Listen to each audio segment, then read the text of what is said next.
বর্ষার দিনে রোজ সকালে একটা করে খেয়ে নিন। সারাদিন এনার্জি ফুল থাকবে, সহজে খিদেও লাগবে না।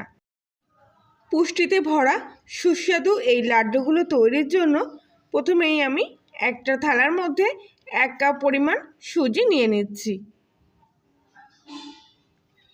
এবার এর মধ্যে নিয়ে নেব ওই কাপেরই হাফ কাপ পরিমাণ আটা। আটাটাও সুজির মধ্যে একসাথে নিয়ে নিলাম।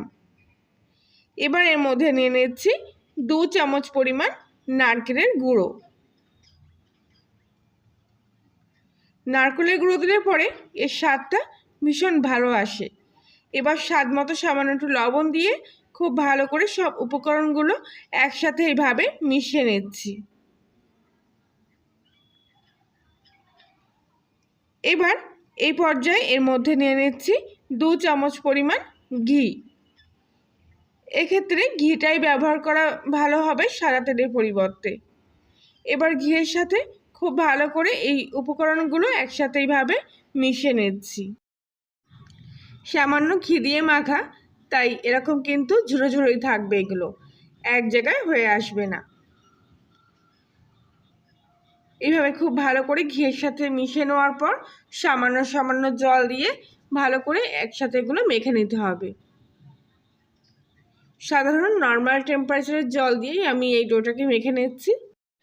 সাধারণ ঘরে থাকা মাত্র কয়েকটি উপকরণে এই লাড্ডুগুলো তৈরি হয়ে যায়, আর এগুলো আমি প্রায় বানিয়ে থাকি বাড়িতে। আর একবার বানিয়ে যেহেতু এগুলো স্টোর করে রাখা যায়, তাই সারাদিন হালকা একটু খিদে পেলে এগুলো একটা করে খেয়ে নিলে কিন্তু একদম পেট অনেকক্ষণ ধরে ভর্তি থাকে। এই লাড্ডুগুলো খেতে এতটাই সুস্বাদু, বাচ্চা থেকে বড় সবাই কিন্তু খুব পছন্দ করে। আর এই যে ডোটা মেখে নিলাম, এটা কিন্তু খুব একটা শক্ত হবে না, আবার একেবারে নরমও হবে না। এবার এর থেকে ছোটো ছোটো করে এরকম গুটি কেটে নিয়ে হাতের মধ্যে নিয়ে এরকম চ্যাপ্টা মতো করে নেব। আবারও অল্প করে একটু অংশের থেকে কেটে নিচ্ছি, নিয়ে হাতের মধ্যে নিয়ে এরকম চ্যাপ্টা মতো করে নিচ্ছি। বাকিগুলো ঠিক একইভাবে এখানে তৈরি করে নেব। সবকটা গুটি থেকে এরকম করে আমি চ্যাপ্টা চ্যাপ্টা করে হাতের মধ্যে নিয়ে বানিয়ে নিয়েছি। খুব একটা বেশি সময় লাগে না এগুলো বানাতে, মোটামুটি কয়েকটা গুটি করা থাকলেই দেখবেন এগুলো তৈরি করতে নিতে পারছেন। আর এগুলো কিন্তু এরকম পাতলা মতো হবে, খুব একটা বেশি মোটা হবে না। তো এবারে কড়াইতে আমি কিছুটা তেল নিয়ে নিয়েছি। তেলটা হালকা একটু গরম হলেই তেলের মধ্যে এগুলো আমি দিয়ে দিলাম। তেলে দেওয়ার পর গ্যাসের ফ্লেমটা একদম সিম আঁচে করে দিতে হবে, যাতে এগুলো ভেতর থেকে খুব সুন্দরভাবে ভাজা হয়ে আসে। একটা পিঠ ভাজা হয়ে গেলে আবার উল্টো পিঠটা ওইভাবে উল্টে দেবো ভাজা হওয়ার জন্য। সুন্দর একটা হালকা বাদামি কালারের মতো ভাজার কালার চলে আসলে এগুলো আমি তেল থেকে ছেঁকে নিয়ে তুলে নেব। খুব একটা বেশি লালচে করে ভাজবো না, এমনি এরকম লো ফ্লেমে ভাজতে পারে এগুলো কিন্তু খুব সুন্দরভাবে ভিতর থেকে একেবারে খাস্তা হয়ে যায়। তো ভাজার একটা সুন্দর কালার চলে এসছে, এবার আমি তেল থেকে এগুলো ছেঁকে নিয়ে তুলে নিচ্ছি। আমি এরকম গোল গোল চ্যাপ্টা চ্যাপ্টা করে ভেজে নিয়েছি। আপনারা আপনাদের সুবিধা মতো যে কোনো শেপ দিয়ে কিন্তু এগুলো ভাজতে পারেন। তো বাকিগুলো ঠিক একইভাবে এখানে তেলের মধ্যে দিয়ে ভেজে নিচ্ছি। আশা করছি আজকের রেসিপিটি সম্পূর্ণ দেখার পর আপনাদের ভালো লেগে থাকবে। ভালো লাগলে প্লিজ লাইক শেয়ার কমেন্ট করে জানাবেন।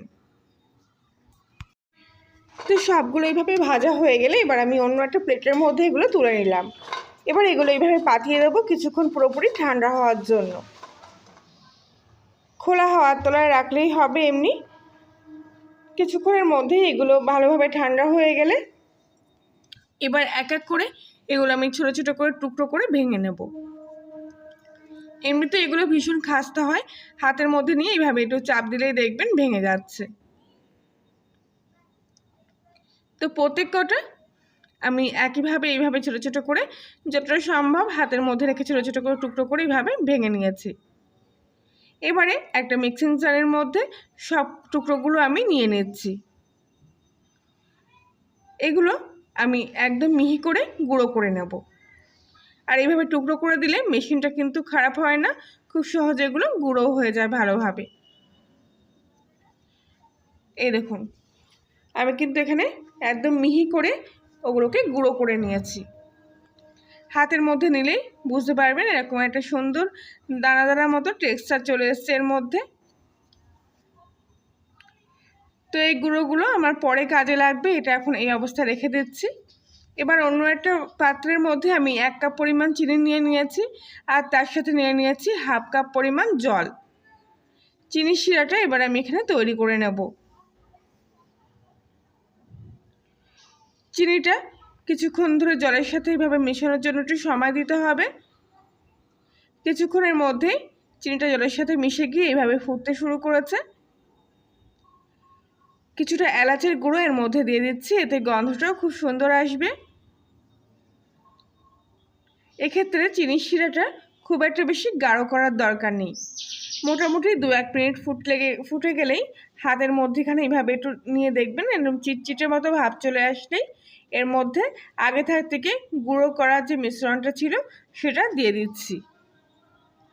এবার খুব ভালো করে এই চিনির শিরার সাথে এই সমস্ত মিশ্রণের গুঁড়োটা খুব ভালো করে মিশিয়ে নিতে হবে। আর এই সময় গ্যাসের ফ্লেমটা কিন্তু একদম সিম আঁচে দিয়ে রাখলেই ভালো হবে, কেননা সুজির দানাগুলো কিন্তু হালকা একটু নরম ভাব আসবে। সেজন্য ভালো করে সিম আঁচে দিয়ে এইভাবে নেড়ে চেড়ে নিয়ে কিছুক্ষণ ধরে এগুলোকে এইভাবে মিশিয়ে নিতে হবে। আর দেখতেই পাচ্ছেন কালারটা কিন্তু কত সুন্দর এসছে।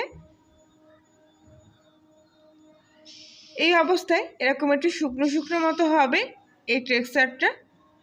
আর কিছুটা চিনে বাদামের কুচি, মানে ভাজা চিনে বাদাম, কাঁচা না অবশ্যই, সেই বাদামের কুচি এর মধ্যে আমি দিয়ে দিলাম। আপনারা আপনাদের পছন্দ মতো যে কোনো ড্রাই ফ্রুটস কুচি করে কিন্তু এর মধ্যে দিয়ে দিতে পারেন। এবার খুব ভালো করে আবারও বাদামের সাথে এগুলো মিশিয়ে নিয়ে এরকম ঝুরঝুরে মতো করে নিলাম।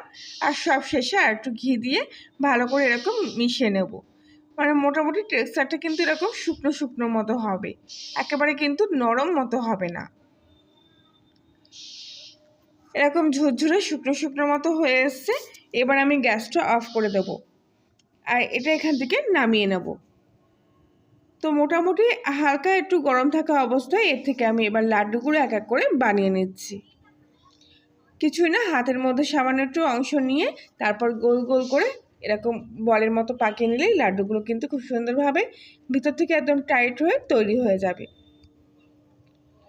আর প্রত্যেকদিনের মতো আবারও বলছি, আপনি যদি কলিনের রান্নাঘরে নতুন সদস্য হয়ে থাকেন তাহলে প্লিজ চ্যানেলটি সাবস্ক্রাইব করে পাশে থাকবেন এবং পাশের বেল আইকনটি প্রেস করবেন নতুন কোনো ভিডিওর আপডেট পাওয়ার জন্য।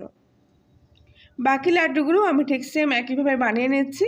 আর লাড্ডুর গায়ে যে একটু গুঁড়োগুলো, শুকনো গুঁড়োগুলো এইভাবে লাগিয়ে নিচ্ছি, এটা দেখতে বেশি ভালো লাগবে। কত সুন্দর হয়েছে দেখুন এই বাড়িতে বানানো লাড্ডুগুলো। একবার বানিয়ে এগুলো স্টোর করেও রাখতে পারবেন। যে কাউকে দিলে সেই ভাববে এগুলো দোকান থেকে কিনে আনা লাড্ডু, যেমন খেতে তেমনি দেখতে। আজকের মতো এই পর্যন্তই। সবাই ভালো থাকবেন, সুস্থ থাকবেন।